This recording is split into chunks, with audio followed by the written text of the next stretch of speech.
காக்கும் கரை விநாயகருக்கு சரணம், பூண்டி மகானுக்கு அரோகரா. 63 நாயன்மார்கள். இதில் நாம் இன்று காண இருப்பது பெருமிழலை குறும்ப நாயனாருடைய வரலாறு.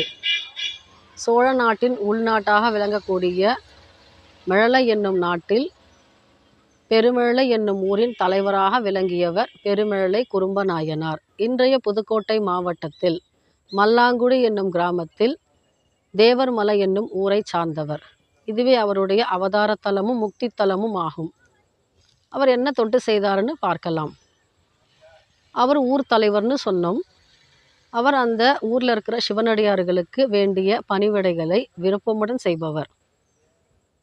சிவனடியார்களை கண்டால் அவருடைய உள்ளம் குளிர்ந்து அவர்களுடைய திருவடிகளை பற்றி கொண்டு வாழ்பவர்.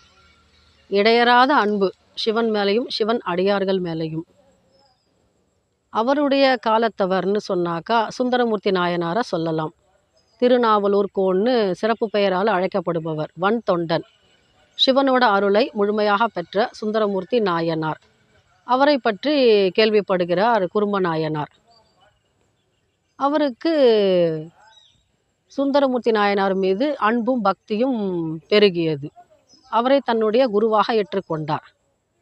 மனம் வாக்கு செயல்னு சொல்லுவோம் இல்லையா, மனத்தால் சுந்தரமூர்த்தி நாயனாருடைய திருவடிகளை வணங்குவார், வாக்கினால் அவரை புகழ்வார், 2 கைகளையும் தலைக்கு மேலே குவித்து அவரை வணங்குவார். இது அவருடைய குரு பக்தியாக இருந்தது. நமச்சிவாய மந்திரத்தை இடையறாது ஓதுபவர், ஒவ்வொரு நிமிஷமும் தவறாமல். இதனால் என்ன ஆச்சுது, அவருக்கு யோக சித்தி கைவர பெற்றது. நம்ம சொல்லுவோம் இல்லையா, குண்டலினிய சக்தியை எழுப்பி முதுகுத்தண்டு வழியாக மூலாதாரம், சுவாதிஷ்டானம், மணிபூரகம், அநாகதம், விசுக்தி, ஆங்ஜா, இந்த 6 ஸ்தலங்களிலும் அவர் சென்று வருவார். அதற்குண்டான வழி அவருக்கு தெரிந்துவிட்டது யோக சித்தியின் மூலமாக. அப்போது ஒவ்வொரு சித்தியாக அவருக்கு கைவரப்பெற்றது. அனிமா, மகிமா, கரிமா, லகிமா, பிராத்தி, பிராகாமியம், ஈசத்துவம், வசித்துவம்னு சொல்லக்கூடிய 8 விதமான சித்திகள். இதனால் என்ன பயன்? 3 காலங்களை பற்றியும் தெரிந்து கொள்ளலாம்.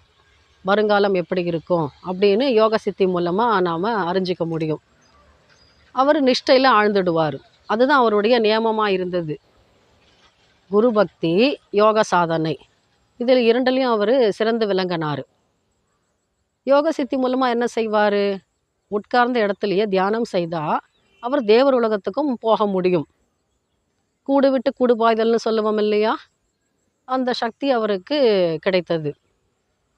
அவர் ஒரு நாள் தியானத்தில் இருக்கும்போது திருவஞ்சை களத்தில் ஸ்தல யாத்திரை புறப்பட்டிருக்காரு சுந்தரமூர்த்தி நாயனார். அங்கே அவருடைய நண்பர் சேரமான் பெருமாள் நாயனாரோட அவர் பழகக்கூடிய நல்வாய்ப்பு கிட்டியது. சிவபெருமான் என்ன ஒரு அனுமதி கொடுக்குறாருன்னா, நாளை நீ கைலாயம் வரலாம் அப்படின்னு ஒரு கட்டளை இடுறாரு. அதன்படி என்ன பண்ண போகிறாரு, நாளைக்கு சுந்தரமூர்த்தி நாயனார் வெள்ளை யானை மீது அமர்ந்து உத்தர கைலைன்னு சொல்லக்கூடிய கைலாயத்துக்கு செல்லக்கூடிய வாய்ப்பு கிட்டியது. இது குறும்ப நாயனாருக்கு யோக சித்தி மூலமாக தெரிஞ்சு போயிடுது. அவரு தான் சுந்தரமூர்த்தி நாயனாரை குருவாக நினச்சி வழிபடுறாரு இல்லையா. குருவை பிரிந்து நாம் வாழணுமா?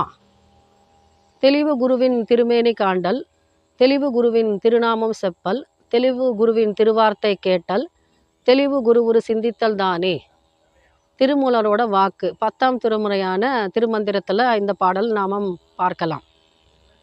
குருவை பிரிஞ்சு நாம் வாழணுமா? நாளைக்கு என் குரு சுந்தரமூர்த்தி நாயனார் திருக்கையிலை புறப்படுறாருன்னு சொன்னாக்கா, இன்றே நான் புறப்பட்டு கைலாயமடைந்து அவரை வரவேற்க வேண்டும் அல்லவா? அதுதானே குரு பக்தி. கண்ணின் கருமணி போன்ற என்னுடைய குருவை பிரிந்து நான் வாழ மாட்டேன், இன்றே நான் புறப்படுவேன் கைலாயத்துக்குன்னு அவர் முடிவு பண்ணிட்டார். தியானத்தில் உக்கார்றாரு பெருமிழலை குறும்ப நாயனார். மனம், சித்தம், புத்தி, அகங்காரம்னு சொல்லுவோம். அந்த 4 கரணங்களையும் ஒடுக்கி சித்தத்தையும் அவர் அடக்கி 6 ஆதார தலங்களையும் தாண்டி பிரம்மரந்திரம்னு சொல்லுவோம் இல்லையா, கபாலம், அதை திறந்து தன்னுடைய உயிரை பிரித்து எடுத்துக்கிட்டு போயிட்டு கைலாயத்தை அவர் அடைந்தார். இது பெருமழை குருமநாயனாருடைய அற்புதமான புராணம். யோக சித்தியால் சுந்தரமூர்த்தி நாயனாருக்கு முன்னாடியே கைலாயத்தை அடைந்த பெருமைக்குரியவர் பெருமழை குறும்பநாயனார். சுந்தரமூர்த்தி நாயனார் இவரை சிறப்பிச்சு பாடுறாரு. பெருமழை குறும்பர்க்கும் அடியேன்னு. சிவனடியார்கள் மீது கொண்ட அன்பு, அவர்களுக்கு ஆற்றிய தொண்டு, சுந்தரமூர்த்தி நாயனார் மீதான குரு பக்தி, பஞ்சாட்சரம் சொல்லக்கூடிய நமச்சிவாய மந்திரத்தின் மகிமை, இது அத்தனையினாலும் அவருக்கு கைலாய பதம் கிடைத்தது. இதுவே பெருமழை குறும்பநாயனாருடைய அற்புதமான அதிசயமான வரலாறு. நாமும் சிவனடியார்களை போற்றுவோம், வணங்குவோம், சிவன் அடியை அடைவோம். வாழ்க சிவனடியார்கள், வளர்க சைவ நெறி, காக்கும் கரை விநாயகருக்கு சரணம், பூண்டி மகானுக்கு அரோகரா.